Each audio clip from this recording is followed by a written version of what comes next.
Hi, good morning and welcome to our meditation. Today is the 15th of February. We've been away. Don't know if you have noticed, but we have been away for 2 weeks and we are back again, meditate on this wonderful book of Revelation. Today, I would like to compare Revelation chapter 6, the 7 seals, with Matthew chapter 24, Mark 13, and Luke 21. As we read the book of Revelation chapter 6, we read in verse 2, I looked and there before me was a white horse. And then there's going to be a black horse, a pale horse, and a red horse. Not in this order, but there's going to be these three horses, red, black, and pale. So some people say that the first horse is the Antichrist, is the devil himself. But what this text says, as this white horse was given a crown and he rode out as a conqueror bent on conquest. He is a conqueror. The only one who is a conqueror in the book of Revelation is Jesus Christ. So I believe that this horse is not the Antichrist, because otherwise we would be saying that Christ is a conqueror and the Antichrist is a conqueror as well. That cannot be. So if the white horse is the gospel, conquering gospel of Jesus Christ. So the three other horses, they're going to mean something completely different.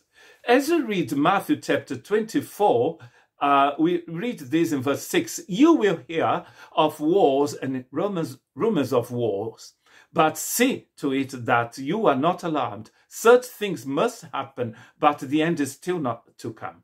Nation will rise against nation and kingdom against kingdom. There will be famines and earthquakes in various places. All these are to be the beginning of birth pains. So he's talking about war, earthquakes, and we hear about all these things even now, even in this month of February, as we hear of these terrible earthquakes in Turkey and Syria. And things like that are happening everywhere. But what is interesting in the book of Matthew, Mark, and Luke is that Jesus is talking about two different signs.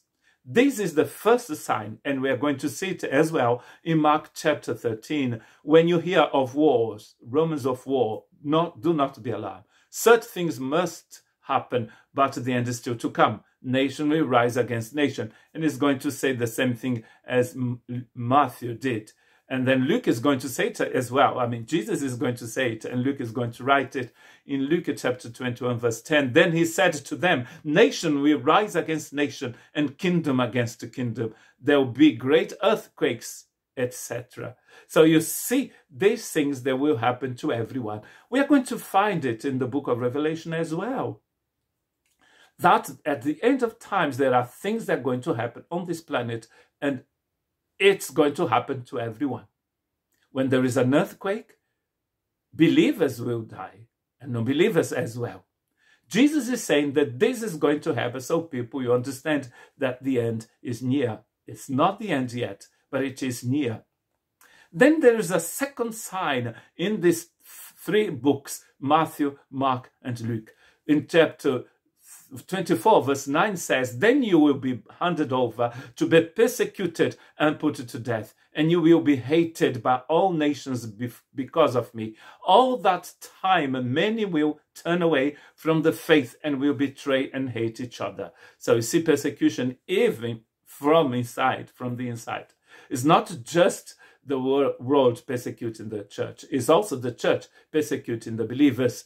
You must be on your guard, says Jesus in Mark 13, verse 9. You will be handed over to the local councils and beaten in the synagogues. You see, the councils, the authorities, the government persecuting the church, and the religion persecuting the church as well.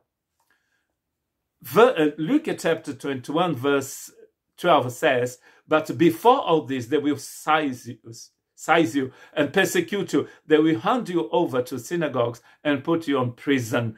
And you will be brought before kings and governors, and all on account of my name.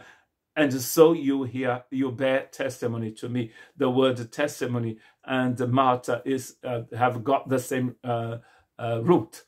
So the word martyr comes from the word witness. So you see there are two different signs here in Matthew chapter 24, Mark 13, and Luke 21.